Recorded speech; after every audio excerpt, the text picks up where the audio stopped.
Bonsoir à tous et bienvenue dans cette édition. Ravi de vous retrouver. L'actualité en Côte d'Ivoire est marquée par le lancement, ici à Abidjan, des assemblées annuelles du Fonds monétaire international en présence de la directrice générale de l'institution, Kristalina Georgieva. La rencontre se tiendra au Maroc la semaine prochaine, réunissant les patrons des finances de 190 pays. Le super prix d'excellence 2023 de la gouvernance des entreprises au public a été raflé par le port autonome de San Pedro. Le prix d'encouragement est revenu à la Société ivoirienne de raffinage, vous le verrez. Et puis à l'étranger, l'armée française amorce son retrait du Niger cette semaine. Emmanuel Macron a annoncé le 24 septembre dernier le retrait de 1400 soldats français du pays d'ici la fin de l'année. Le président de la République, Alassane Ouattara, a pris part ce jeudi à la cérémonie de levée de rideau des assemblées annuelles du FMI et de la Banque mondiale en présence de sa directrice générale, Kristalina Georgieva. La semaine prochaine, les assemblées annuelles du FMI se tiendront au Maroc, réunissant les ministres des Finances et des gouverneurs des banques centrales de 190 pays. Les explications de Pierre Dipomela.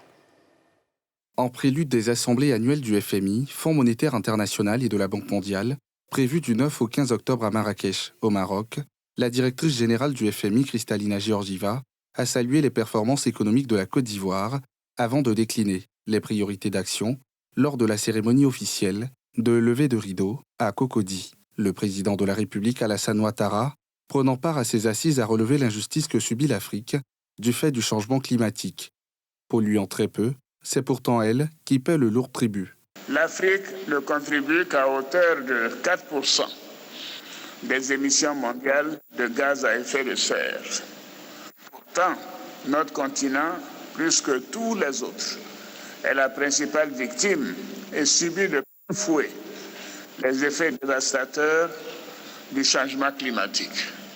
Et je rappelle que cette évolution date du 19e et du 20e siècle, pendant la période d'industrialisation des pays développés d'aujourd'hui, qui sont totalement responsables de la pollution de notre planète.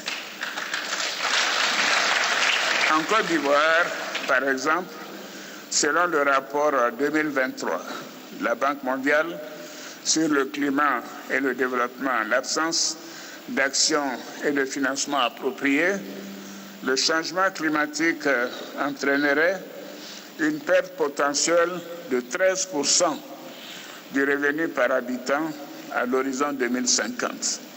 Cela est injuste. Les assemblées annuelles du FMI, Fonds monétaire international et de la Banque mondiale permettent aux gouvernants et aux décideurs du secteur privé de plancher entre autres sur la conjoncture économique mondiale, la lutte contre la pauvreté, l'efficacité de l'aide. Et l'actualité, c'est aussi cette distinction du port autonome de San Pedro. Il a obtenu le super prix d'excellence 2023.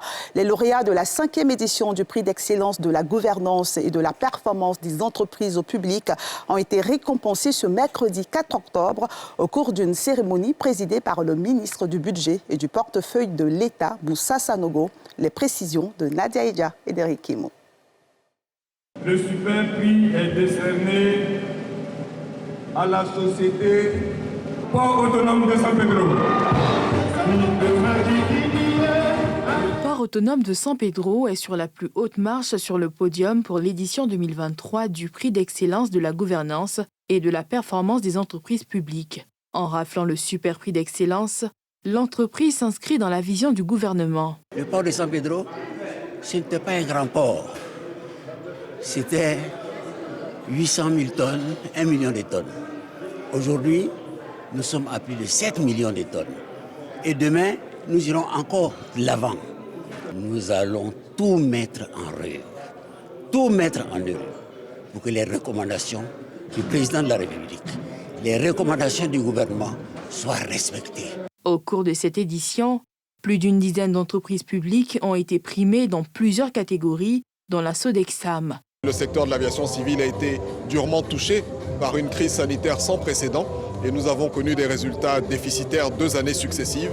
Et bien, au sortir de cette crise, nous avons su nous réinventer et produire des résultats qui parlent d'eux-mêmes aujourd'hui. Pour le ministère du Budget et du portefeuille de l'État, il s'agit d'encourager ces acteurs de l'économie.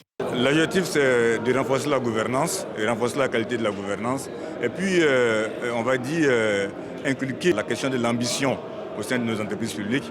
Parce qu'à terme, nous, notre rêve, c'est d'avoir des entreprises publiques qui soient capables d'aller même carrément au-delà du marché ivoirien. Qu'elles puissent conquérir des marchés, qu'elles puissent être des très bons relais de la politique de développement du pays. En tout cas, en gros, que ce soit des entreprises dont nous soyons tous fiers.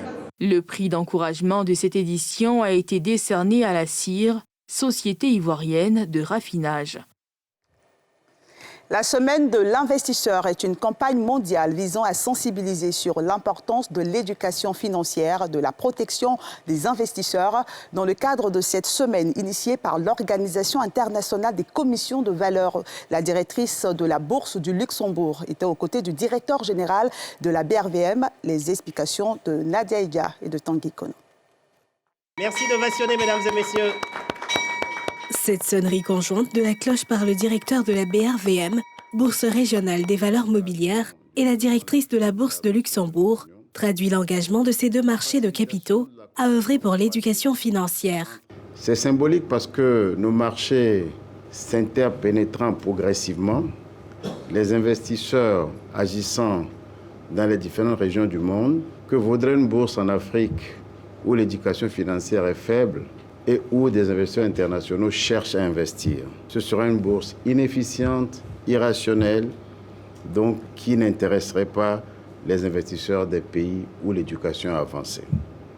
Donc nous devons converger ensemble de telle sorte que cette interpénétration des marchés, cette volonté d'attirer des investisseurs internationaux vers nos bourses se traduise par des éléments concrets d'éducation. Nous considérons qu'il est de notre mission de protéger les investisseurs et de notre devoir de veiller à leur éducation. Ceci est d'autant plus important que la finance doit désormais intégrer les questions de risque et d'impact environnementaux et sociaux et servir notre progression vers les objectifs mondiaux de développement durable. Alors que s'ouvre la semaine de l'investisseur, la cloche retentira dans les 45 bourses du monde entier.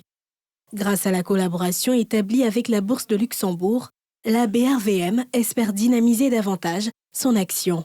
Cette stratégie qui s'inscrit dans une vision à long terme pour notre bourse vise non seulement à soutenir la transition vers une économie plus durable, mais également à positionner notre marché comme un leader en matière de finances durables en Afrique. C'est en septembre 2022 que les bases de cette coopération entre les deux bourses ont été scellées à travers une signature de convention. La collaboration porte sur 3 grands axes, que sont l'accélération du développement de la finance durable, la facilitation de la cotation croisée et la formation sur la finance durable. Ils ont été victimes des fortes pluies qui se sont abattues sur Abidjan du 25 mai au 12 juin 2023 dans la commune de Port-Boué. Ils sont au nombre de 360 et ce jeudi, ils ont reçu le soutien matériel du gouvernement ivoirien. La ministre de la Solidarité et de la lutte contre la pauvreté, Miss Belmondo Dogo, leur a rendu visite avec des vivres et non-vivres. 500 ménages en tout ont bénéficié de ces dons. Salif Yalekoui, Joseph Zékré. Jean Folly, Gonzagueville, Adjoufou, Adjaoui, Anani derrière Warf, Bénégo Sauvridi Canal, des quartiers de la cité balnéaire de Port-Boué avaient été arrosés par de fortes pluies du 25 mai au 12 juin 2023. Miss Belmondo Dogo, ministre de la Solidarité et de la lutte contre la pauvreté, était aux côtés des familles impactées par ces précipitations. 500 cartons de riz de 25 kg, 84 cartons d'huile, 125 cartons de tomates, 63 cartons de savon, 135 cartons de spaghettis et plus de 2 millions de francs CFA ont été remis à ces victimes, de même qu'à 140 autres personnes vulnérables. Boudi Yako vous donne aussi l'assurance que chaque famille, chaque nom qui nous a été rapporté, vous avez des pâtes alimentaires, vous avez de l'huile, vous avez de la tomate, vous avez du savon. Mais nous avons voulu innover avec vous. Et pour cette activité de Port-Boué, nous avons décidé d'introduire le riz local. Nous allons revenir à Port-Boué pour un dimanche de la solidarité. Ce sera 10 familles visitées, 10 familles que nous allons choisir dans les 7 quartiers sur cette feuille, Gonzagueville, Adjoufou, Jean Folly, Anani, Djerewaf, Adjaoui. Un soutien des autorités fort apprécié par les récipiendaires. Nous sommes très contents parce que le gouvernement ne nous a pas laissés à la marge. Donc nous sommes très contents. Nous remercions Madame la ministre. Moi, j'ai perdu ma télévision, les matelas, beaucoup de choses qui sont parties et que l'eau a emporté. Présentement, on n'a pas trop de choses, on n'a pas grand-chose pour manger, vivre, tout. Donc aujourd'hui, au moins, ils nous donnent quelque chose pour qu'on puisse pour garder nos cœurs tranquilles, donc c'est mieux. Cette tribune a été une occasion d'exhorter les populations à plus de civisme et à s'éloigner des zones d'habitation à risque. Et puis sachez que votre chaîne préférée a signé un partenariat avec l'Agence Emploi Jeunes en vue de promouvoir les actions des jeunes dans le cadre de l'année de la jeunesse. NCI et le ministère de la Promotion de la jeunesse se sont donc engagés pour des programmes en faveur des jeunes en vue de contribuer à leur formation, insertion professionnelle et à l'émergence d'entrepreneurs. La nouvelle chaîne ivoirienne entend, grâce à cette collaboration, accentuer son action en faveur des jeunes à travers des programmes télévisés.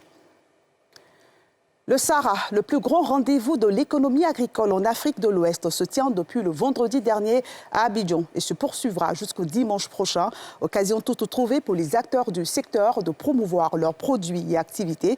C'est le cas par exemple de l'Association des professionnels du caoutchouc naturel de Côte d'Ivoire, APROMAC, qui fait la promotion de l'évéaculture durable au cours de ce salon. Le reportage de Mardoché Kwasi et de Cheikh Bleu. Parc des expositions de Port-Boué, route de l'aéroport. C'est ici que se tient l'édition 2023 du Sahara, Salon de l'agriculture et des ressources animales.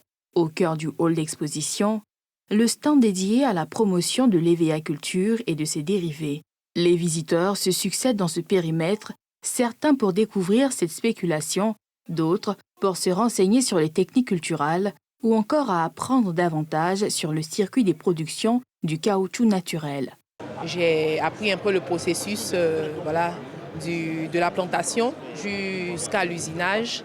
J'ai aussi découvert aujourd'hui qu'avec l'huile des fèves de l'EVA, on pouvait même faire du savon et tout. Je suis venu me renseigner comment faire pour avoir les pépinières de VA. Et voilà, déjà le monsieur en face m'a déjà donné des directives à prendre pour avoir ces plans-là. Une occasion saisie par l'Association des professionnels du caoutchouc de Côte d'Ivoire, APROMAC, pour promouvoir les procédés de l'évéaculture durable recommandés par les grands acteurs mondiaux de ce secteur. Non seulement on ne va plus sur le domaine forestier, en plus il est absolument interdit de cultiver dans les forêts classées, dans les aires protégées. En première année de création, vous avez 6 mètres entre les lignes de VA et 3 mètres entre les pieds de VA. Pendant 3 ans, nous conseillons de valoriser cette ligne par des cultures vivrières. L'évéaculture durable vise non seulement à préserver l'environnement à travers le couvert forestier, mais aussi et surtout à assurer aux producteurs un revenu croissant. Autant d'enjeux et bien d'autres qui justifient l'engagement des acteurs de cette filière dans la voie de l'évéaculture durable. Avec le dérèglement climatique, l'Union européenne a mis en place une nouvelle réglementation. Aujourd'hui, on parle de zéro déforestation, on parle de traçabilité.